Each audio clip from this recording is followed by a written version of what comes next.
Today, we have the real OG. Hi there, I'm Julie Brooks, and this is Real Talk. They say you need a reset. They say you're too old to start over. They say wellness has a price tag, but they are wrong. So here on Real Talk, we're going to be dispelling some of the fake claims in the wellness industry, and we're also going to be doing interviews along the way with amazing people doing real things to make a real difference in maybe their life, maybe the lives of their family, maybe even their whole community. So, as I said, we have the real OG here today with us. I would love for you guys to meet Jean Harbottle, or as some, like myself, like to call her, Mom. Welcome. Thank you. So, what was it, about 2 weeks ago that I came to the realization that my mother is the original biohacker and that I probably have spent a lifetime not acknowledging that. Was it about 2 weeks ago? Yep, about that. Awesome. So, she's a little bit nervous, so we're going to give her grace. I'm going to do most of the talking as per usual. So she can just cut me off whenever she needs to. It's not a problem. As usual. Yeah, exactly. So, like I said, the OG biohacker, Dave Asprey, has nothing on my mother. Now, Dave Asprey likes to say he coined the phrase and is the original biohacker, but what's really funny is a lot of the technologies and the things that he speaks of, and some of you might not even know who he is, but just biohacking in general, my mom has been doing for many, many decades. And I always thought she was crazy. So I would like to kind of shed a little bit of light on a few of the things. Some of them are just more in the spiritual world, like Reiki. Mm-hmm. And others are more in the scientific world, like red light therapy. Now, for those of you that do not know my mom, some of you will, most of you won't. She's going to be, are you okay with me mentioning? Yep. Okay. She will be turning 80 on her next birthday, which is only a few months away. So, like I said, she's been doing this whole life thing for a lot longer than myself and many of you. And I think she's finally getting it right. Trying. You think? Yep. So, let's start with, I'm in my 50s. I'll be 53 on my next birthday. And when I was in my 20s, my mom came home and she said, I'm taking this course. And I'm like, okay. And it was a Reiki course, which I'm like, okay. I always thought the woman was crazy, no judgment or anything, except what the heck is Reiki? And I never did find out other than being treated by it. So my question for you is, what compelled you to take a Reiki course 30 years ago? I honestly don't know. I just wanted to help my brother, I guess, was the thing. Okay. Yeah. See, I didn't even know that, guys. Yeah. So, do you want to tell them a little bit about maybe why you wanted to help your brother, what situation he was in? He'd had a car accident when he was 24, and he was going to have a major operation. And I learned that you could do Reiki and you could transmit your Reiki through the airwaves. And he would feel it. Awesome. And he did. Amazing. Yeah.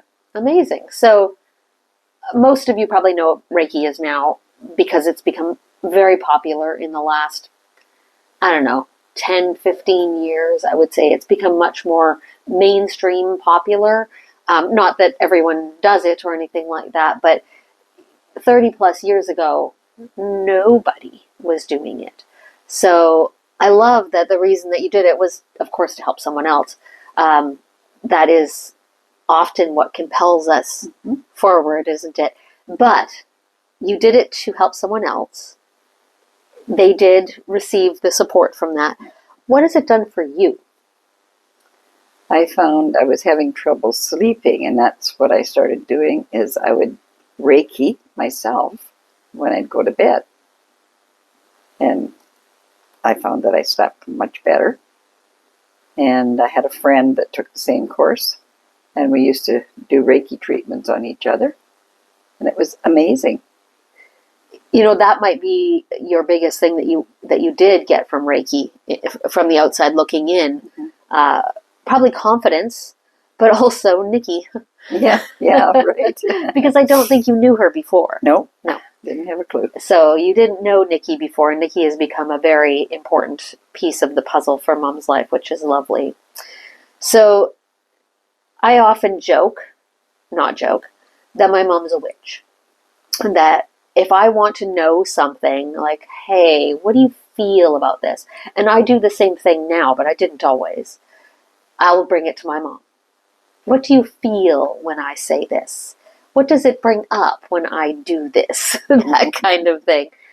So when did you, now this is a little bit aside from biohacking, but when did you start really paying attention to your intuition that way? Oh, probably about 20 years ago or more. I used to refer to them as my spidey senses. And if they were on alert, I paid attention. Right. And if I don't pay attention today, I wish I had. I was going to ask you that. What's the thing that stands out to you if something does jump to mind?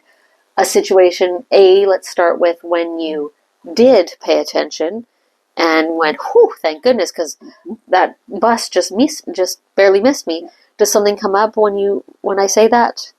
Yes. Well, I live in Manitoba, and we have lovely winters.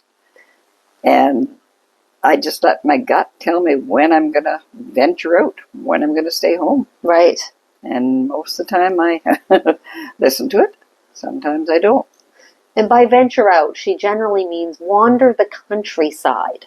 We're not talking about somebody that goes down a block to the grocery store. We're talking about somebody that drives 3 hours to visit a friend in a different city. So good that you listen. We're glad you're still here. So if I may escape the more spiritual, although everyone has intuition, and I teach it in my courses, that we need to listen to our intuition. We need to be aware of what our intuition is, what it sounds like, and just, from the point of education, here's my take on intuition. Intuition tells you to move forward or not move forward. It doesn't have a story. It doesn't tell you whether moving forward is, a certain specific emotion. Just move forward, don't move forward. Simple as that. Anything else is your mind trying to fill in the blanks and fill in the story. But it's that move forward, don't move forward that we need to really connect with. Do you have anything to add to that? Like, would you say, because that's the way I perceive intuition. It does not mean it is the way everyone needs to perceive it. Well, anyway, twice that I listened to my intuition, I'm quite glad I did, is involving you. Oh. When you did your hypnotherapy course, and you phoned and said, would you like to take this? And I'm like, nothing I ever thought of doing, but I'll do it to help Julie out. And I am so glad I did, because I don't know why I took it. My gut just told me, go for it. So I'd tell people, and they'd say, at your age? So I went and I got a little sign that says, you're never too old and it's never too late. That's so true. And what I did, I'd like to think I've helped people, suffering from cancer, which I didn't have anybody like that one when I had cancer. Right. But I just like to think I helped them not survive, but to cope. Cope is a good word. Cope is a good word, yeah. So I'm quite glad that I did take that course. And the last one that I just finished was your foundation course. I thought, I'll just help Julie, And then before I knew it, Julie was helping me. So I thank you for that.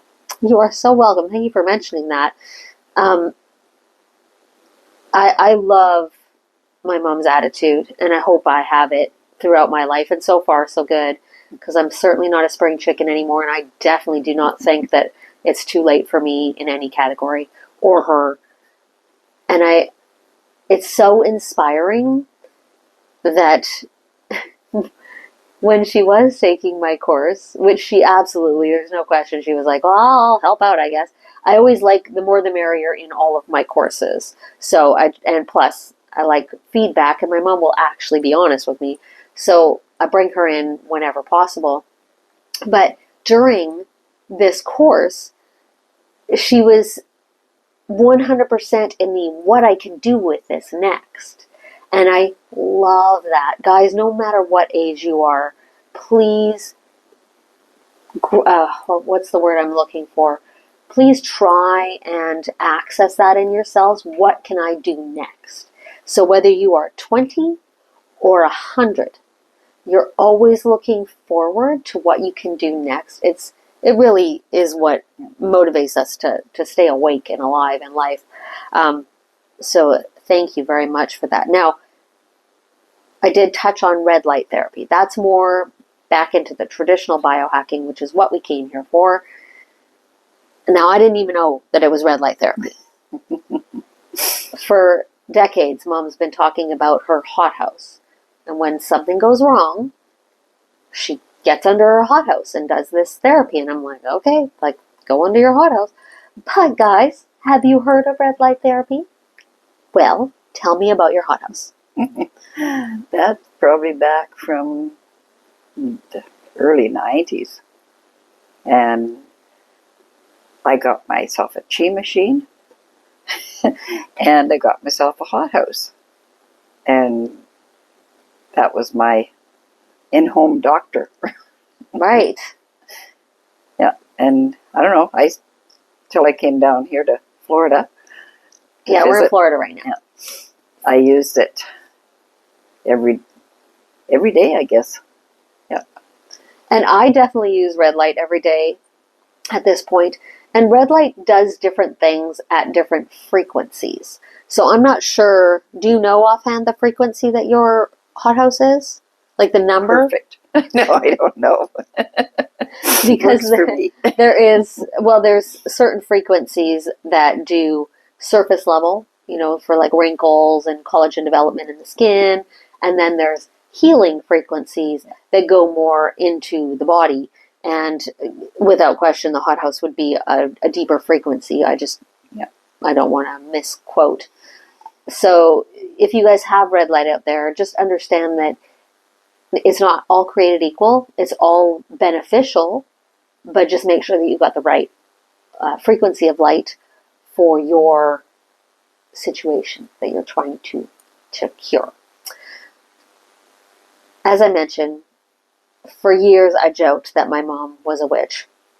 And part of that was the intuition, which we talked about before. But the other part was more on the biohacking. I didn't even know what biohacking was. And when I asked her to be in this video, she's like, I don't know what biohacking is. I'm like, well, you do it. Which is exactly how I was introduced to biohacking. I was reached out to by a lovely gentleman with the biohackerscollective.org. Look it up. And they're like, would you like to be part of our organization? I'm like, I don't know what biohacking is. So I don't think you got the right girl. And he's like, you biohack. Go look it up. So I did. And I'm like, oh, this stuff. What I'm trying to say, guys, is prevention. Prevention, prevention, prevention. And that is something, I never really thought about till this moment. And I've prevented things different than maybe what you do. But that's been the message from a very early age for me, is live in prevention instead of in crisis. And I had great leadership to help me understand to also think outside the box, which leaves me with the last question that I'm going to ask you. What do you think led you to think outside the box? Because you're obviously not in a box either. I think listening to my doctors, and they say, oh, you have, and they diagnose you, well, automatically it becomes, I have diverticulitis. I don't know if I should say that or not. You can. But diverticulitis, sclerosis. And then I realized I may have it, but it doesn't have me. It's back there somewhere. Right. So just because I got to get older, I don't have to get decrepit, shall we say? Right. Because I can do more now than I could do 2 years ago, because I couldn't even walk upstairs before. Yeah. Yeah. My mom has been through pretty much every disease and disorder, gracefully, oddly gracefully. I think that's why she's had them, is so that she can show other people what can be done with or without a diagnosis. But I love that what you brought up was the psychology of it. I'm so glad. What did I tell you just before we came on? Don't touch your microphone. I just put my hand on mine. Out of control. I am so glad that we have modern medicine, because if I break a leg, guys, that's where I'm going. However, modern medicine has become something, an entity unto itself, where a diagnosis is now your description. And it's not that way. And it does not have to be that way. And it should never have been that way. So what you took out of zero psychological degree is, oh, if I own this, if I act like it's mine, then I have to keep it. So I'm going to treat it and move on. Mm-hmm. And that is what she's done with so many different things. So I'm very, for lack of a better word, proud of you, because I feel that the word proud is kind of a little condescending, but I think you guys get the energy, and hopefully you do. And I love that you've been such a great role model for me, for the rest of our family, and for anybody that meets you. Thank you. So, thank you very much. Thank you. You are very welcome. Thank you so much for having this conversation with me.